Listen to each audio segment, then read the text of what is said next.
and to the republic for which it stands, one nation, under God, indivisible.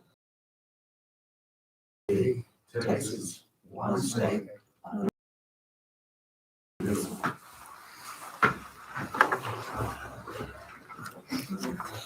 Okay, at this time, any person with business before the court not scheduled on the agenda may speak to the court.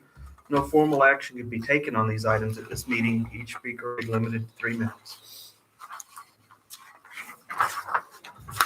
Okay, moving on. Court to discuss and consider increasing project schedule and staffing. We're trying to get back on the trails.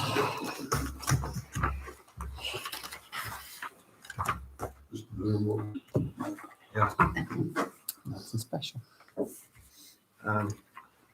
I talked to Sid not too long ago. They're going to start, wanting to start the irrigation project at the 1st of February. We'll put that on the agenda to discuss the golf course January 21st, to discuss what's going to happen with that while they're doing the irrigation. Just kind of a heads up of where that's looking. But they're wanting to start in 3. Anything else? Okay, court to discuss and consider an interlocal agreement with Snyder ISD regarding the possible provision of services, road and bridge equipment operators in exchange for the continued operation and maintenance of Moffett and Case Field by Snyder ISD. This is extremely preliminary. I mean, this is just the first discussions. Dr. Bland and I had a conversation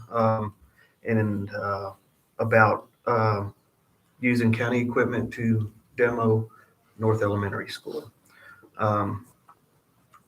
I threw out there, because we had conversations in the past, he and I, about the school maintaining Moffett and Cates fields,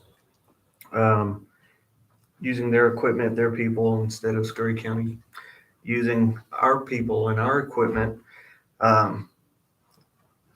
getting a long-term contract with them for them to maintain it. They use it more than anyone. So that's the thought process on this.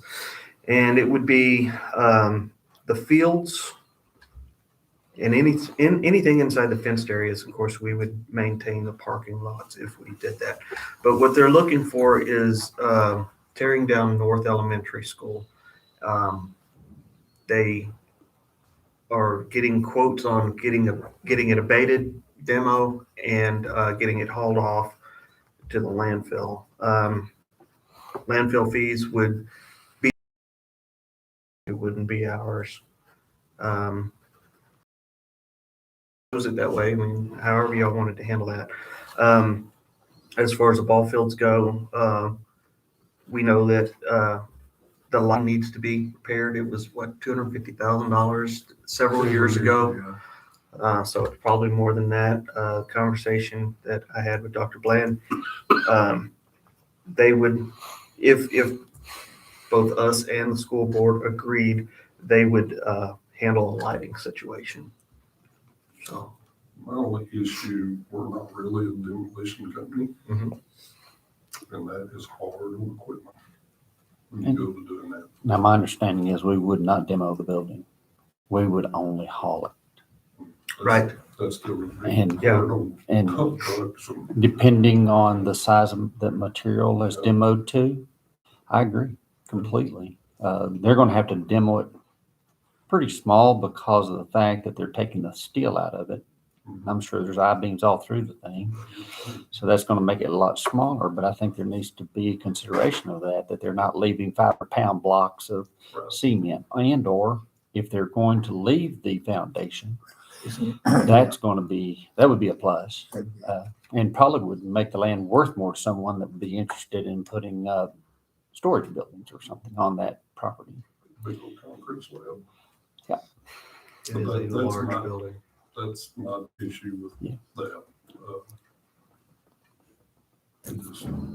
Those concrete slabs that they build, they're hollow. You can go under and crawl anywhere in there. Okay. But it is concrete. It is concrete, Yeah. probably 10, 12 inches thick, but then you can get under it like a pier and beam house. Sure. That's my concern, is what it's gonna do to our equipment. Is the school going to get rid of all of the asbestos in that building? Yes. Yes. Yeah, they're looking into all aspects of it, the 'Cause I know asbestos that there abatement, is the a lot demo. of asbestos in that building. Cause we got a grant we gotta do. I don't know, time would be another factor. When you go hauling off debris, you run tires. And that large of a haul is true. I don't know that the county needs to get involved in that personally. Like I said, I'd have to know a lot more myself. Yeah. Or I would want to agree to it. It's, like I said, I mean, anything we tear up, tires and tubes, comes out of our current budget with no reimbursement. Mhm. And being price tires lately, Yes, sir. Yes, my concern on that was our county guys, they got enough stuff they're behind on stuff they need to do now. We tie that equipment up and hauling stuff off. I mean, we got roads and other things that they need to be working on. Well, if the time frame was 30 days, that would certainly be true. If the time frame is 3 years, that could be different.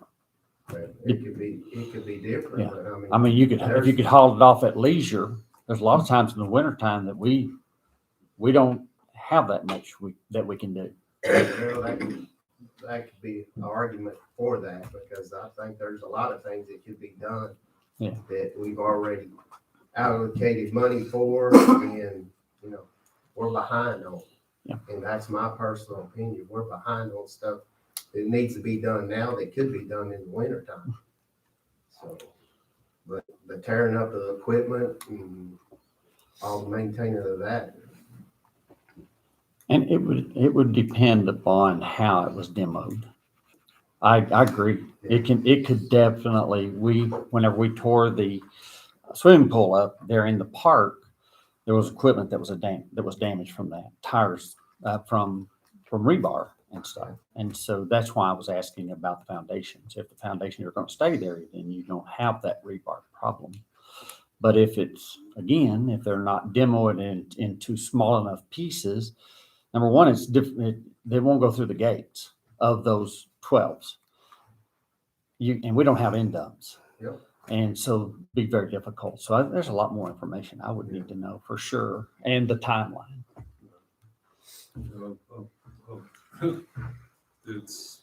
we have enough trouble with equipment without getting into hauling off. We have enough trouble with it hauling off our own debris, much less somebody else's. Yeah. And that's my issue. I don't think it should be, because I mean, that's taxpayer money that will repair the trucks, tires, and all that they not getting the benefit of, in my opinion. One of the things we're looking at was the expense of the demo and hauling off the whole project. And that was his concern also, was taxpayer dollars. So how much it's going to cost taxpayers to tear that building down. So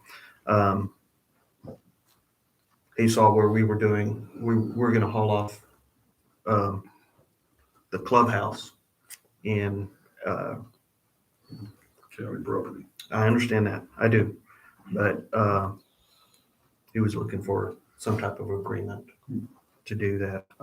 And belief was that if they took over the ball fields, it would cost less than hauling off the equipment, and it would end up saving us money as well too, because we wouldn't have to maintain on it. I think it's roughly $60,000 a year, and replace the lights for probably $300,000 at this point.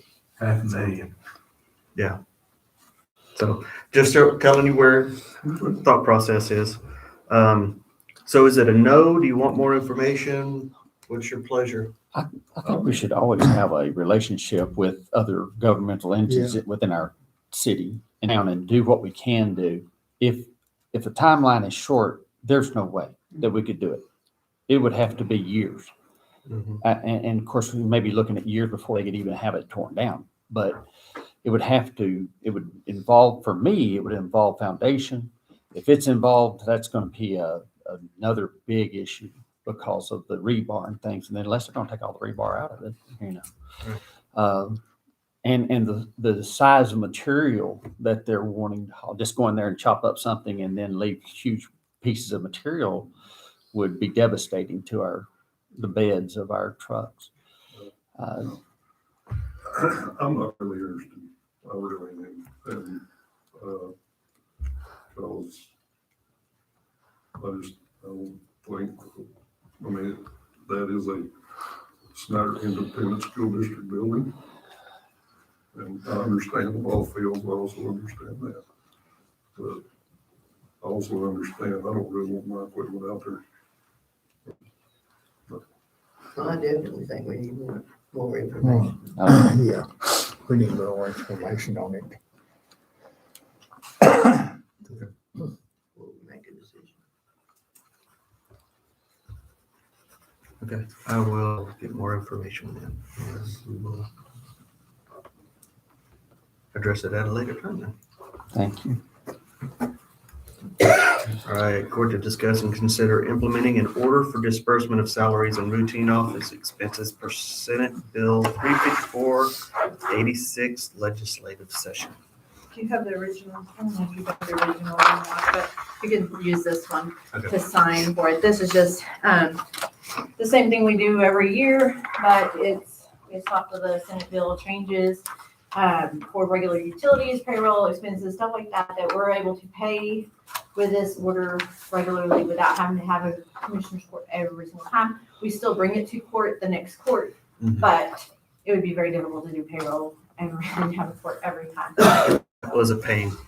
Oh, my goodness. It was for that, like 6 months that we had to do it that Yes, way. ma'am. I certainly appreciate the legislature trying to give us a fix for this because it has been a major. Make a motion that we, accept the order. And the order for disbursement of salaries for routine office expenses. Second. All in favor? All right. I'm sure y'all sign that and you follow like it. Can I get a copy of it? Thank you. On to the left this time. Any copies of the sign? Sign two. Well, I'll give her a copy. So just that one. Just that Just one? one or? Yeah. Okay. Because I'm going to give her, after I file it and everything, I'll give her a copy of it signed. So just everybody sign that one. All right, court to consider accepting oath and bond of county treasurer. So Please approve. when they did your bond, they only did a year, Yes. correct? And this one's 2 years, but we'll extend it. I don't know what they're doing.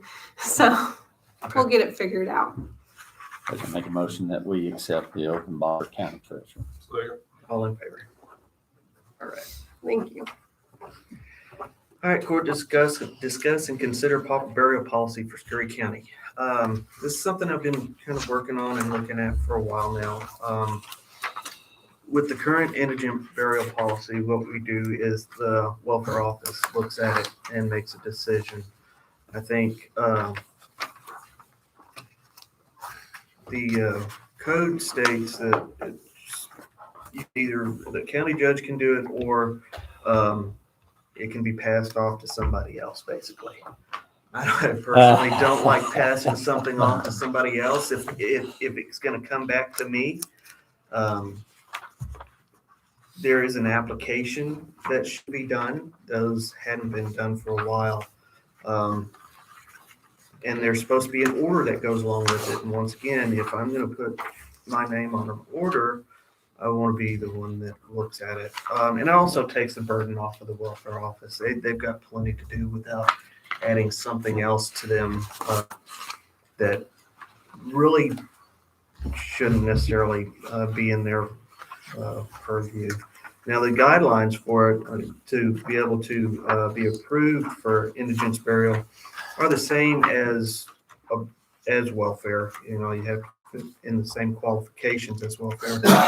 But I think that this should come back to the county judge's office instead of over at welfare. There's a new policy that I've put with it. I've shown you the application for indigent burial assistance, and then the order approving.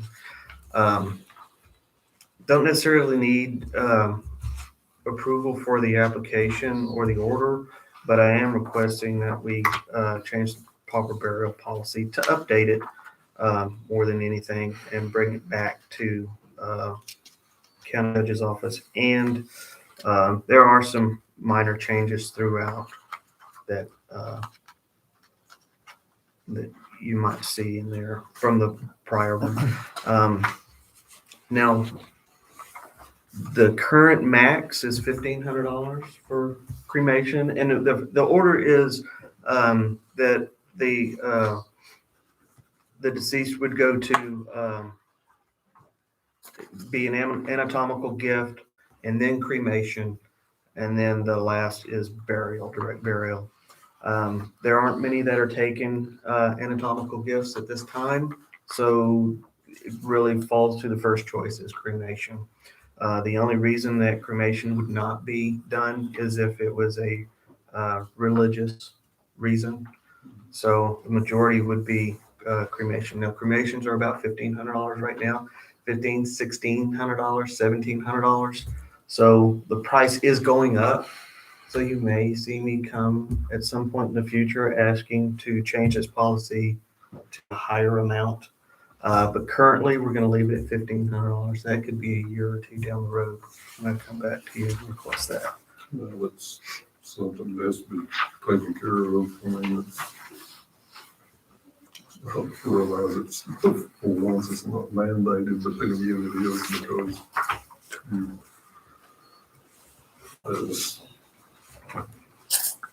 got it. Got to do it. Yes, sir. This is one of those that the law says that the county will provide indigent funerals or indigent burial. And so the only thing I really saw that has changed, that I'm wondering if it can be changed, is the decedent must have died in Scurry County. So you have a worker that's in a vehicle accident in Scurry County. Are we responsible? Because it says 6 months in the new order. It must have been domiciled in the county at least for 6 months. Correct. Are we responsible for that person, or is the county responsible that they lived in? So usually it's the county that they've lived in, but I've seen those arguments back and forth. And some counties will say, yes, we will pay for that, and others say no. So in the end, it falls upon us if they will not pay for it? Potentially, but they have to apply for it too. So, and so in a situation like that, if they die in an accident, hopefully insurance would pick up those aspects. Sure. So, but someone who comes in and it's not a vehicle accident, or potentially we could pay for those. So do we need to add that back into this policy? Decedent must have passed away in Scurry County? Because that's not a part of the new policy that can Gotcha. tell. Yeah. So you're saying, oh, I'm sorry. So that, I guess I misunderstood. So if someone from Scurry County dies in another county? No. Or someone who just, Somebody dies here that hasn't been here, or is not domiciled to Scurry County. yes, we could. And okay. the other county will not accept that responsibility. It falls upon us, if I'm Correct. understanding correctly. Correct. So do we need to add back in that the decedent must have died, if they're not domiciled in Scurry County, they must have died in Scurry County? Certainly can. Yeah. That's the only thing I Absolutely. saw. Okay. So I'd make a motion that we accept approve the burial policy with that addition. Second. I'm adding that on here now. If I can go back and do it. All right, a motion and a second, all in favor? Okay. Thank you. Yes, sir. All right, consider approval of line item transfers. And let's go ahead and do budget amendments. There's not any in there, should not be on this. I agree, but we've got to be sure. All right, accounts payable, It always is. always. 1,471,448.47. Make a motion to pay the bills. Second, All in favor? I'll make a motion with adjourn. Second. All in favor? All right. Thank you, everybody. Appreciate you coming in.